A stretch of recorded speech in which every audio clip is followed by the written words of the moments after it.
Meski kita miskin harta, tetapi jangan miskin harga diri. Ini kan tidak benar. Ini bohong lagi gitu. Dengan tagline Demokrat bersama rakyat, oh bohong lagi. Wong rakyat dibodohi kok. Nah, yang jahat itu siapa sekarang?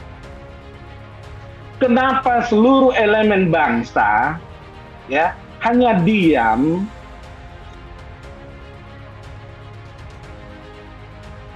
Kita sudah bisa memprediksi bahwa yang tirani itu, yang pura-pura merakyat, yang pura-pura demokratis, gitu kan?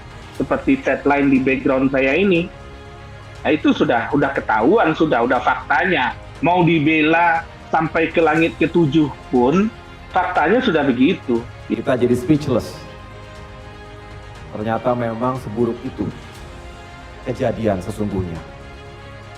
Tetapi sekali lagi testimoni semacam ini semakin meyakinkan kita semua bahwa apa yang sedang kita lakukan ini adalah untuk menegakkan kebenaran dan keadilan. Melihat ya tagline backdrop yang disampaikan oleh AHY, yang disampaikan oleh juru bicaranya, bahwa Demokrat berkoalisi dengan rakyat. Kan? Nah, ini bohong juga. Bagaimana berkoalisi dengan rakyat jika partainya sendiri adalah partai tirani? Hak suara yang sah berdasarkan konstitusi Partai Demokrat, ADART, adalah para ketua DPC. Berapa banyak yang dipecat-pecatin, salah dikit pecat, salah dikit pecat, salah dikit pecat. Jadi tagline Partai Demokrat bersama rakyat itu tidak sesuai dengan apa yang dilakukan di dalam Partai Demokrat. Kebohongan lagi. Itu. Lalu tagline-nya menyelamatkan demokrasi. Demokrasi seperti apa yang diselamatkan oleh Partai Tirani? Mau mempertahankan atau mau membangun praktek demokrasi tirani, oligarki di Indonesia. Kenapa kami copot dari jabatannya? Karena mereka telah melanggar fakta integritas yang telah mereka buat sendiri tanpa paksaan untuk setia dan tunduk serta patuh terhadap konstitusi Partai Demokrat dan kepemimpinan Partai Demokrat sesuai dengan hasil Kongres kelima Partai Demokrat tanggal 15 Maret 2020 lalu. Semua di dalam, keluarganya, kerabatnya, siapa lagi, temannya, itu dikasih jabatan semua partai oligarki. Itu bukan berdasarkan partai kader. Siapa yang berprestasi, itu yang dapat posisi, bukan. Nah, bagaimana mau bersama rakyat? Nah ini mungkinlah kemudian dari pihak sana yang bilang, oh ini partai keluarga belah. Sengaja itu memfitnah aja. Karena nggak suka melihat Demokrat berkembang menjadi partai yang jauh lebih baik, menjadi moderate and smart party gitu. Terbukti pilkada 2020 kami mencapai hasil yang jauh lebih baik dibandingkan 2015 di bawah kepemimpinan Mas AHY. Ini kan tidak benar. Ini bohong lagi gitu. Dengan tagline Demokrat bersama rakyat, oh bohong lagi. Wong rakyat dibodohi kok, dibohongi kok gitu. Coba dibongkar itu. ADART Partai Demokrat tahun 2020. Di mana prinsip demokrasinya di situ?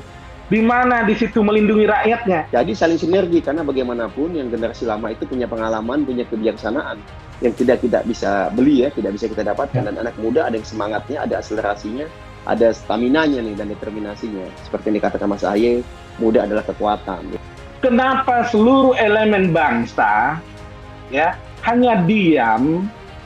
Seluruh akademisi, seluruh mahasiswa eksponen 1998 yang memperjuangkan demokrasi itu, mana suaranya? Gitu, diam semua ketika ada partai ya yang berkuasa 2 periode, sekarang partai itu terjerembab masuk dalam oligarki.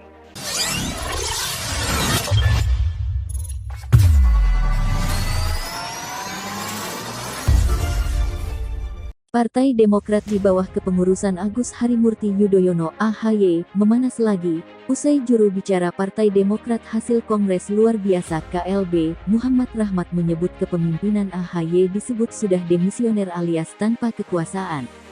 Kepala Badan Komunikasi Strategis Partai Demokrat, Herzaki Mahendra Putra menyatakan bahwa sejatinya Rahmat dan gerombolan di kubu Muldoko adalah pelaku begal politik.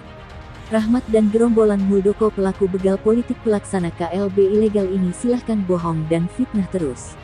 Tapi, publik pun sudah tidak mau tertipu oleh narasi bohong dan kosong mereka.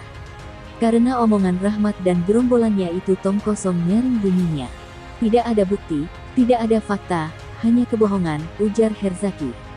Dia menyampaikan bahwa kepengurusan Partai Demokrat yang sah saat ini, berdasarkan Undang-Undang Parpol dan sudah dikukuhkan dengan SK Menkumham tahun 2020, adalah kepengurusan Partai Demokrat pimpinan AHY. Menkumham Yasona Laoli dan Menko Polhukam Mahfud MD juga sudah berulang kali menyatakan itu, tegasnya. Maka dari itu, Herzaki menyampaikan bila mana Muldoko itu adalah ketum abal-abal, yang dihasilkan dari Kongres Luar Biasa KLB, yang ilegal. Pasalnya, lanjut dia, syarat sah untuk mengusulkan KLB tidak terpenuhi sama sekali. Tidak ada satupun pemilik suara sah, baik DPD maupun DPC, yang mengusulkan KLB. Yang melaksanakan KLB ilegal pun tidak sesuai dengan ketentuan di Undang-Undang Parpol. Bukan DPP Partai Demokrat yang sah, dan tidak ada surat mandat dari DPP Partai Demokrat yang sah, tandas Herzaki. Sebelumnya diwartakan, juru bicara Partai Demokrat hasil Kongres Luar Biasa KLB, Muhammad Rahmat menyatakan, Ketua Umum terpilih Muldoko menyimak dengan seksama isi konferensi Ketum Demokrat Kongres 2020 Agus Harimurti Yudhoyono (AHY). Rahmat berujar bahwa sebenarnya AHY beserta jajarannya sudah dinyatakan demisioner. Kemudian Majelis Tinggi Pimpinan Susilo Bambang Yudhoyono (SBY) sudah dibubarkan oleh Kongres Luar Biasa Partai Demokrat. Sebab menurut dia, kepengurusan DPP Partai Demokrat sekarang pimpinan Jenderal TNI Puren Muldoko. Hal ini merujuk dari hasil KLB yang sudah didaftarkan ke Kemenkumham. Sebagaimana layaknya, sesuai peraturan perundangan, kepengurusan DPP Partai Demokrat yang baru sudah didaftarkan ke Kemenkumham, ujar Rahmat. Kasus antara kubu Partai Demokrat AHY dan kubu Partai Demokrat KLB Muldoko masih berlanjut. Juru bicara Partai Demokrat Kongres Luar Biasa KLB pimpinan Muldoko, M. Rahmat, menuliskan daftar kebohongan dari Susilo Bambang Yudhoyono (SBY) dan Agus Harimurti Yudhoyono (AHY). Dimulai dari penjelasan Rahmat yang mengungkapkan kebohongan, dalam artian apa yang dibicarakan tidak sesuai fakta di lapangan. Ia mengatakan bahwa rilisan yang disampaikan juru bicara Demokrat, Herzaki, kepada media merupakan kebohongan-kebohongan. Terkait dengan rilis yang disampaikan Herzaki yang disampaikan kemarin ke media, itu isinya kebohongan. Jadi, susah memang pembohong menyampaikan segala sesuatu, bohong lagi isinya, ujar Rahmat. Menurut Rahmat, apa yang disampaikan Herzaki ke publik bukan pikiran langsung dari Herzaki, tetapi hanya menyuarakan suara Dewan Pimpinan Pusat DPP Partai Demokrat.